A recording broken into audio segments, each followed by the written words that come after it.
O mahal, aalis na ako ha. Alagaan mo na mabuti si Madeline. Huwag mong pababayaan. O mahal, ako bahala sa anak natin. Mama, kailan ka po uuwi? Anak, hindi pa nga ako nakakaalis eh. Uwi agad. Oo nga anak, hindi pa nga nakakaalis ang mama mo eh. Mama, huwag kang magtagal dun ha.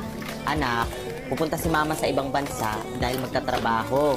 At para rin yun sa kinabukasan mo at para sa mga pangangailangan mo sa school. Okay, mag-aaral ka na mabuti ha. Opo, mama. Sige mahal, alis na ako ha. Maaga pa yung flight namin. Sige mahal, mag-iingat ka ha. Bye-bye anak, I love you. Love you too mama, ingat ka po.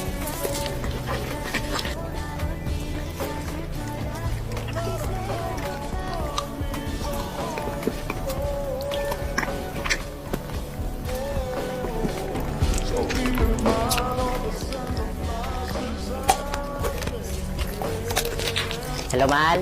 Oh, hello man.